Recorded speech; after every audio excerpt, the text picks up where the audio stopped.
Hi, I'm Nick Kudak, and I've been making reviews on the Welder, not the Flux wire welder. Now, first things first, before you buy this welder, do me a favor. Walk over to I'm just gonna use the garage for example. Walk over to your breaker box and open it up, and I'm gonna use garage for an example.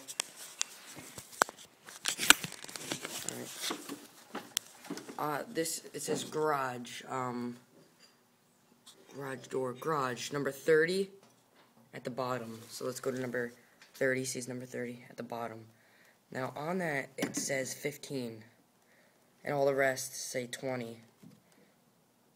Now,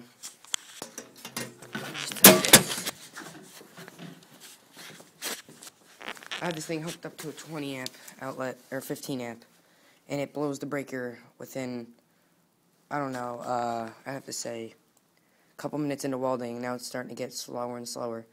Do not plug this in, and it says in a power cord, this will only power on a 20 amp outlet. So, with that being said, my welds will not turn out as good as they should be because I'm on a very low power setting.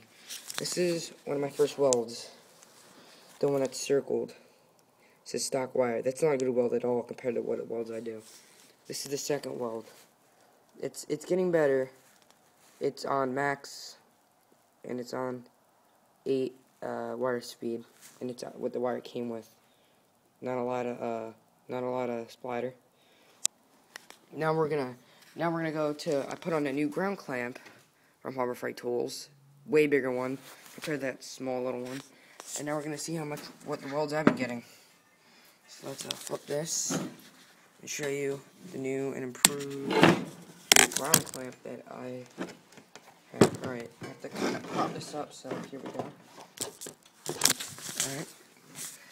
This is with the new ground clamp. It is DC-EN wire. That's Harbor Freight wire. And it's on max and it's on 8. Now you can tell not a lot of slag at all. And this is still a 15 amp circuit. So it's a good, decent, notice I didn't say great. This is a decent weld compared to my Miller-Matic 140 and stuff. And this thing is pretty weak. It doesn't like to penetrate a lot. You can see that the depth for this, it likes to sit on top, and that's on max. And it likes to really sit on top of the thing, but it does penetrate. Now listen, if you guys are gonna get a welder, this thing is $150 at Harbor Freight. Spend an extra $20 and get a Lincoln weld pack. Now, the reason I say $20 is because if you go on eBay, you can get them for $175. That is very cheap. That thing welds, there's like 4 output settings, MIG nozzle, and it's a Lincoln. Most people are like, oh, it's Harbor Freight. Harbor Freight is Chinese. It's like getting a Hyundai as a car. And I'm not really talking shit on Hyundais, but Hyundais are not the best cars at all. So, it's 90 amp. I like to keep my wire speed there. Depends what metal you're welding, because people are like, oh, I like to leave it at 5 or 6.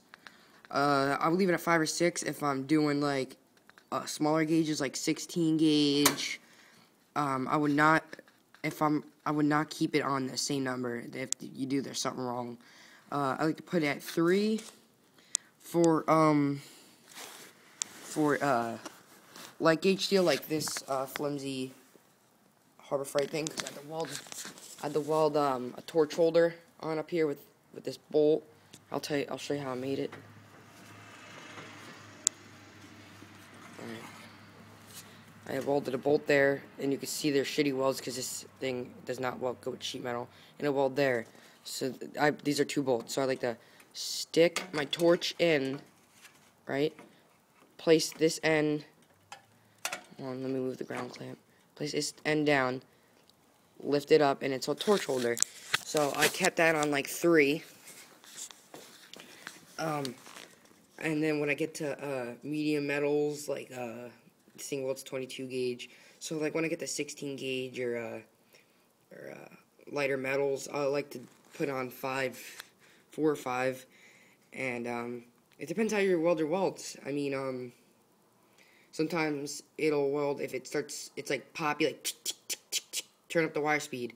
And then when I weld 3/16, which is this right here, that's pretty wide. Like look at my pinky. Hold on, see if I can get my pinky in the picture.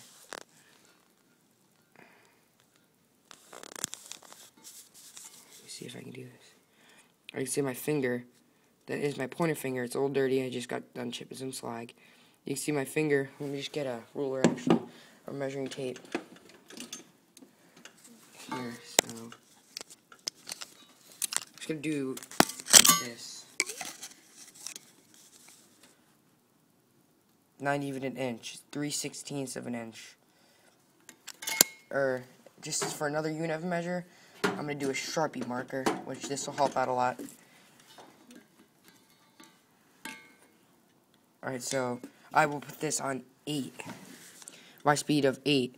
Then when you get to like really thick metals, which I don't really have, say this thing is metal, that's probably like almost an inch. You can see my finger up to it. See my finger. I put that all the way on 10 and max. I barely use minimum. I would put it on minimum if I'm welding sheet metal. Everything above 16 gauge, I will weld on max. But yeah, I'm just gonna take a real quick tour of the welder, real quick. Some features, some new things. First thing we're gonna talk about is when you open this up. This is an AC wire welder. This is not a MIG, so if you hear me reference this as a MIG, it is not. So let me get some light in here. Let me do this. Alright, I'll just hold that there. Now you can see in there I have some Harbor Freight wire. 0.30, do not put 0.35 in this machine. I'm sure some of you are going to ask why, so I'm just going to tell you right now. It takes higher heat settings to melt that. You can see my whole drive roll set up. It's 0.8 right now. Then you see this little chart it comes with. Don't use it. Everything's wrong on it. It's misleading. Then you've got your chart. How to put the spool wire on. It goes that, spring, then retaining clip. Then you got your tension knob, which is nice and firm now, with new quick release, which already broke, already cracked. This little knob, the flashlight's hitting right now. I already broke that, so let's close this up. I wish this gun came out of the bottom. I don't understand why it has to. See how it overlaps over the buttons? I wish it came out of the bottom, and I wish this came out of the back. So I wish the ground clamp, this ground clamp was over here, this was in the back, and that was where the ground clamp should go. It'd be a lot easier. These things are right. It says welds 0.30, 0.35 flux. I would not recommend 0.35 flux. Cables are 6 watt, 22 gauge 3/16. Guarantee it won't weld 3/16. This is my first welder. Well, I have a Millermatic 140 auto set that I'll show you later. It's in all my videos almost. I never actually have a good video of this welding. And one really good upgrade I would spend my money on. I'll show you real quick. For this welder, $7. What could it be? I already showed you it. This clamp now. You guys might think this thing is small. Harbor Freight clamp versus this clamp. Stack them on top of each other. And look at my hand. I'm 15. Look at my hand up to it. This sticker does not come off, but it's okay. It doesn't really matter. And yeah, it's nice and big.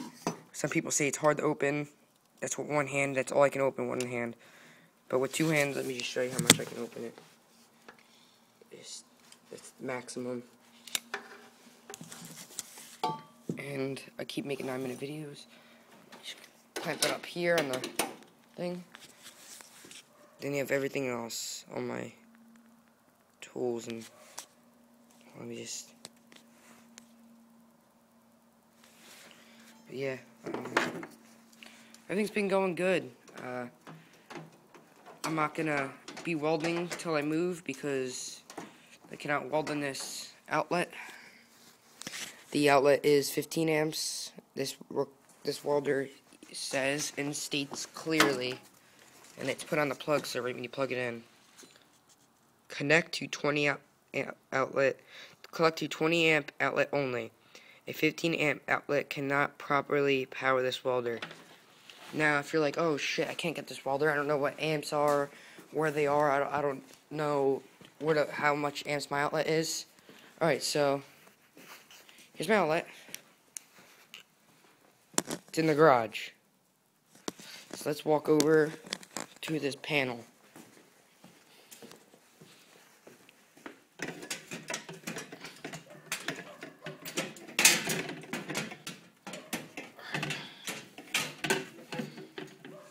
So let's go to garage on the list. You can see it says it right there. Garage, number 30 breaker, number 30, and it's at the bottom. So let's go to number 30, see it all the way at the top, and then at the bottom, the bottom switch, it says 15. That's a 15 amp circuit. My welder keeps tripping the breaker on that circuit. Wonder how much. Wonder what kind of breaker this is. 200 amp or 100 amp. I'm about to find out. 90, 40. Oh, it's 200. Sweet. Didn't know that. It's on. That's how you turn off. So this is 200. It'll hold this is a good breaker. It's 200 amp. Good panel. A lot of good stuff on there. I'm just gonna upgrade to a better breaker. When breakers are, by the way, $11. That's not all you need to get. You need to get bigger wire and a bigger outlet, so it comes out to like $100. But breakers are pretty cheap. Breakers are those switches I was showing you. That's all it is a breaker. It's like those switches. So yeah, I'm not gonna be welding for another month. I'll just keep making videos of me in school, but like I highlighted the pretty good ones. That's not good compared to the welds I have now. This one's nice. It's one of my best welds. Ends off nice. Just ends off that smooth end. And then one of the better ones. Looks like a stack of dimes. I'm not gonna do this out of the blue. Please request a video on my techniques on how to weld with this welder. I'm not gonna make one, so just ask me, then I'll make one of techniques of how to weld and how to get these type of results of welds. So yeah, just message me, comment on this video, and I will make a welding technique video. And yeah, so Honda Rider Hudak, YZ250F, ripping the seat, really blurry, so I'm about to end the video. Thanks guys.